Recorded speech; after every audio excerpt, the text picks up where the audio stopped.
Good evening, folks, and thank you for joining me at this hour now. This evening's top story, we'll be talking about the latest updates about COVID 19.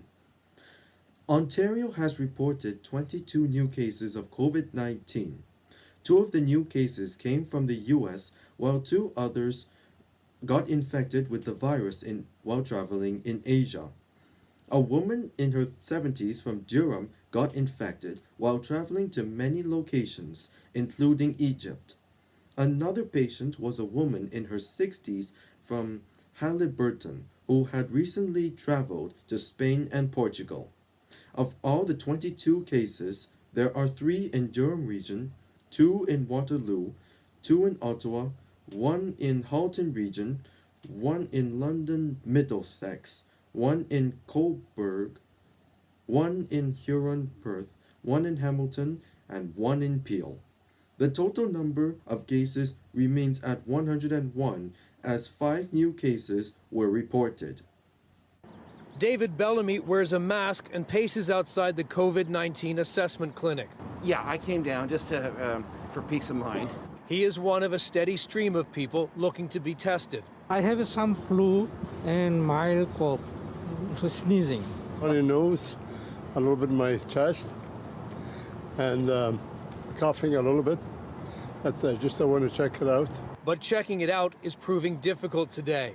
They said I have to call for an appointment. No drop-ins at the Michael Guerin Clinic, where patients are directed to a telephone number. If you are calling to inquire about COVID-19 testing, please contact Toronto Public Health. You get the recorded message that goes around in circles, and it's just not getting anywhere. We are currently experiencing greater than normal call volumes. Please try calling again later. So they reluctantly turn to the emergency room. I'm not an emergency patient. I'm okay. I mean, I feel like a wall. But the emergency rooms are busy, and people are being discouraged from going for non-emergency issues. In the meantime, we encourage patients with symptoms of COVID-19 to stay home and phone public health or telehealth for guidance if your healthcare needs are not an emergency. 9-year-old Preston is here with his mother. His doctor has sent him to emergency with a sore throat and high fever. Are you worried about COVID? I don't know where he would have gotten it from if it is, but I mean, he's certainly scared. No. You scared? Yes. Yeah. Well, you're in good hands, okay? People are frightened, but the experts say not everyone needs to be tested. British Columbia has reported 9 new cases of the coronavirus, increasing the total number of cases to 73. That new case came from traveling throughout Europe, mostly Portugal.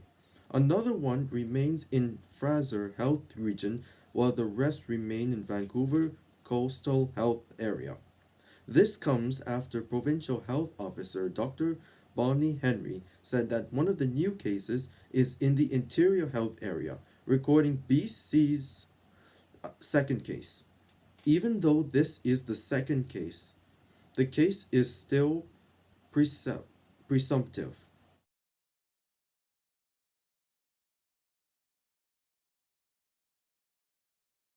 Total of 73 confirmed cases. First of all, we have 9 new cases that were identified in the last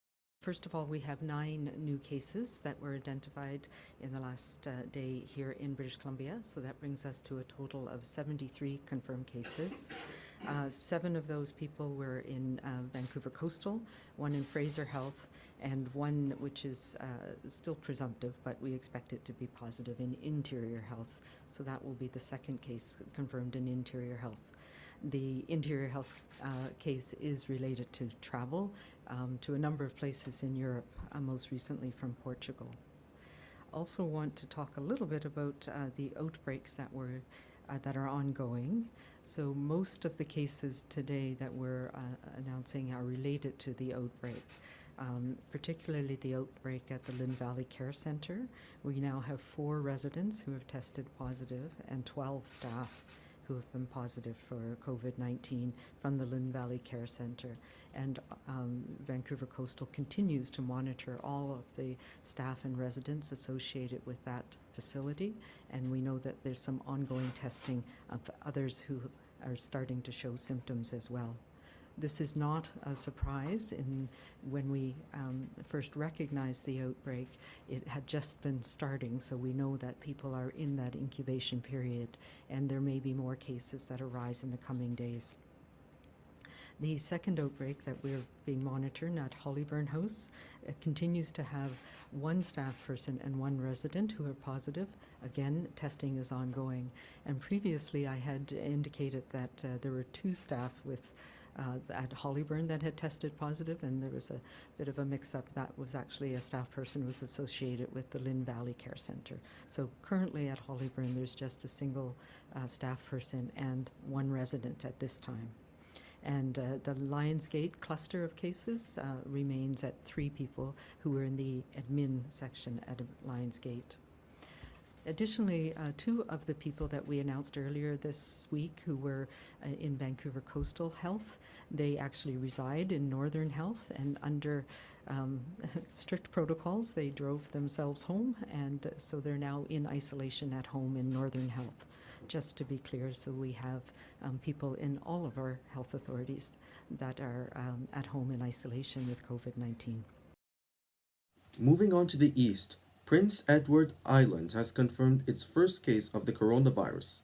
That case was a woman in her 50s who traveled on a cruise ship and returned to PEI on March 7th. She experienced symptoms on March 10th, was tested positive, and is recovering at home with mild symptoms. New Brunswick has reported its second case of COVID-19.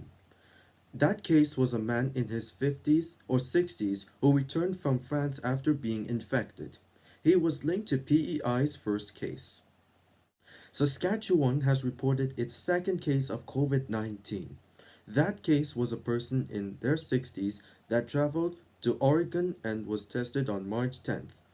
The person is now at self-isolation at home. Canada is now restricting all travel bans from the US in order to prevent the slow of the virus spread. Today, the government of Saskatchewan is announcing a number of aggressive new measures to prevent the spread of COVID-19 in our province. The Chief Medical Health Officer of Saskatchewan has made the following order pursuant to Section 45 of the Public Health Act, and it will be effective Monday, March the 16th. The Chief Medical Health Officer orders that no public gathering of over 250 people in any one room should take place. This does not include settings where people are distributed into multiple rooms, multiple buildings, such as schools, universities, or workplaces. The Chief Medical Health Officer's orders that no events with over 50 people, with speakers or attendees who have traveled internationally in the last 14 days should take place. Retail locations and faith-based organizations are exempt. However, they should also have measures such as crowd size monitoring that support the safe social distancing that we have discussed, and should seek guidelines from both local medical health, local medical health officer if they feel necessary. And effective immediately, people who have traveled outside of the province in the previous 14 days or who do have symptoms of acute respiratory or flu-like symptoms should avoid visiting long-term care homes and hospitals. In addition to this, the government of Saskatchewan, as an employer, is imposing a number of policies regarding government employee travel. So effective immediately, international travel, including travel to the United States of America, for government employees on government business has been prohibited. Any out-of-province travel for government employees on government business within Canada will be restricted and is subject to the approval of the Deputy Minister to the Premier. Any government employees who are currently traveling internationally, including to the USA, or plan to travel internationally for personal reasons, they will be required to self-isolate for 14 days after returning to Canada. This is a precaution. If they have or they develop any acute respiratory or flu-like symptoms, they should contact 811. All government employees who are experiencing symptoms of an acute respiratory or flu-like illness will be required to stay at home or to contact 811. And last but not least, Alberta has reported 10 new cases of COVID-19, bringing the province's total to 39.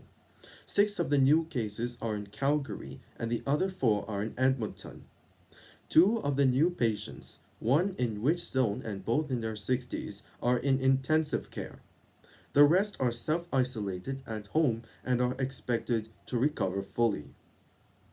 So I have a student at Bayview who wants to talk about the latest updates about the impact of COVID-19. So now we have Justin being live here. Justin, what will the impact about COVID-19 be for next week? All going to be sent to the hospital right after they come to Canada for 14 days. They have to check on those people whenever these cases come to Canada. They will have to check on those people in the hospital for 14 days to see if they're okay. And then once they complete the contain, they would be released. Okay, folks, I will talk about the latest updates of COVID-19 around the world, so don't go away. So I'll see you on the next video.